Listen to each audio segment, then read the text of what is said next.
रामकृष्ण हरि। सभी भक्तजनों और सभी श्रोताजनों को मेरा सादर नमन।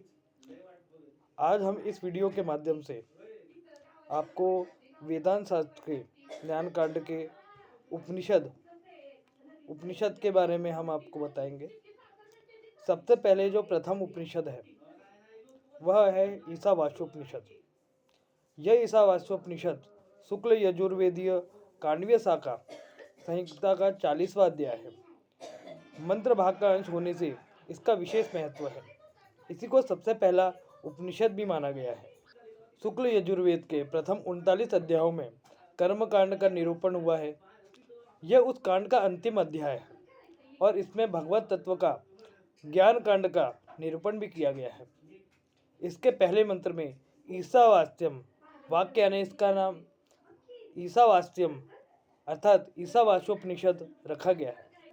ओम श्री परमात्मने नमः। इसका प्रारंभ शांति पाठ से किया जाएगा, तो सभी लोग शांति पाठ के लिए मेरे साथ दोहराए।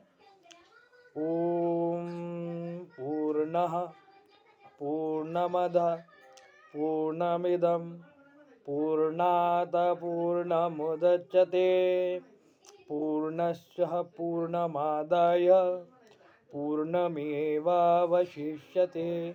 ओम। तो इस शांति पाठ का अर्थ है वह सच्चिदानंद घन परब्रह्म पुरुषोत्तम सब प्रकार से सदा सर्वदा परिपूर्ण है। यह जगत भी उस परब्रह्म से ही पूर्ण है, क्योंकि यह पूर्ण उस पुरुषोत्तम से ही उत्पन्न हुआ है। इस प्रकार परब्रह्म की पूर्णता से जगत की पूर्णता है, इसलिए वह भी परिपूर्ण है। उस पूर्ण ब्रह्म में पूर्ण को निकाल कर अगर उस पूर्ण को उस पर ब्रह्म तत्व में से निकाल भी ले तो वह अंतिम शेष ही पूर्ण ही बचा रहता है।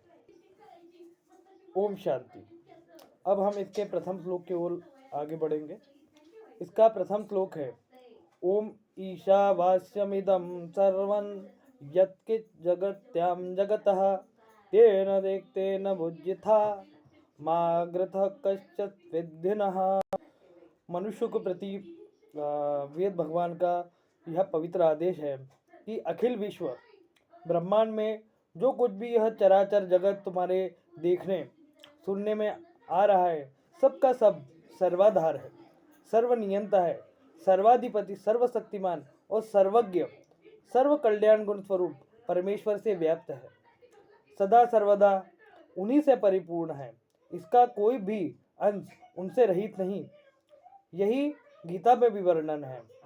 और इसका कोई भी अंश उनसे रहित नहीं, तो यह समझकर उन ईश्वर को निरंतर अपने साथ रखते हुए सदा सर्वदा उनका स्मरण करो, उनका नाम स्मरण करो, नाम संकीर्तन करो, और तुम इस जगत में ममता और आसक्ति का त्याग करके केवल कर्तव्य पालन के लिए ही विषयों का यथावधि उपभोग करो, अर्थात विश्वरूप ईश्वर की पूजा के लिए कर्मों का आचरण करो।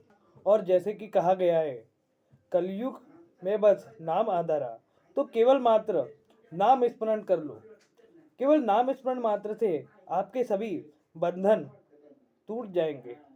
अतः विषय में मन को मत फंसने दो, इसी में तुम्हारा निश्चित कल्याण है। वस्तुतः यह भोग पदार्थ किसी के भी नहीं है। मनुष्य मूल से ही इनसे ममता और आसक्ति कर बैठता है, और यह सब परमेश्वर के है और उन्हीं की प्रसन्नता के लिए इनका उपयोग होना चाहिए। द्वितीय श्लोक कुर्वन्नेव कर्माणि जिजीविषेच्छतं गुंतमः एवं त्वयि नान्यथेतोत्तिः न कर्म लिप्यते नरे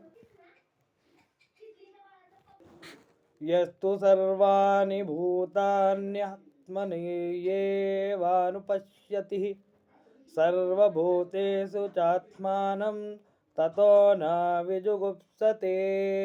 तो इस प्रकार जो मनुष्य प्राणी मात्र को सर्वाधार पर ब्रह्म पुरुषोत्तम परमात्मा में दिखता है और सर्व अंतर्यामी परम प्रभु परमात्मा को प्राणी मात्र में देखता है, वह कैसे किससे घृणा व द्वेष कर सकता है।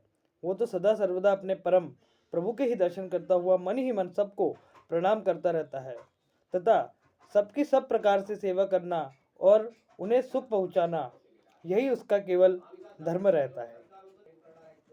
अंधतम प्रविशन्ति ये संभुते उपासते ततो भूय एव ते तमः यौ संभुत्यागुम रताः। जो मनुष्य विनाशशील देव पितर मनुष्य आदि की उपासना करते हैं वे अज्ञान रूप घोर अंधकार में प्रवेश करते हैं।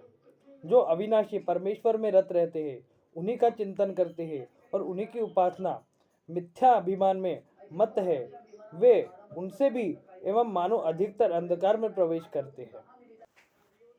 हिरण्यमयेन पात्रेण सत्यस्यापि हितं मुखं तत्त्वं भूषण पावृणु सत्य धर्माय दृष्टये। भक्त इस प्रकार प्रार्थना करे कि हे भगवान, आप अखिल ब्रह्मांड के पोषक हैं और आपसे ही सबों की पुष्टि होती है। आपकी भक्ति ही सत्य धर्म है और मैं उसी में लगा हुआ हूँ। अतः मेरी पुष्टि, मेरे मनोरथ की पूर्ति तो आप ही अवश्य करेंगे। आपका दिव्य श्रीमुख सच्चिदानंद स्वरूप प्रकाशमय सूर्यमंडल की चमचमाती हुई ज्योतिर्मय यवनिका से आवृत है। मैं आपका निरावरण प्रत्यक्ष दर्शन करना चाहता हूँ। अतः आपके पास पहुंचकर आपका निरावरण दर्शन करने में बाधा देने वाले जितने भी जो भी आवरण प्रतिबंधक हो और उनको सबको मेरे लिए आप हटा दीजिए। अपने सच्चिदानंद स्वरूप को प्रत्यक्ष प्रकट कीजिए। हरिओम तत्सत। ये वीडियो की समाप्ति के बाद मैं अगला वीडियो आपके लिए लेके आऊँगा जल्द ही, जिसमें हम अगले उपनिषद की ओर बढ़ेंगे। राम कृष्ण हरि, राम कृष्ण हरि।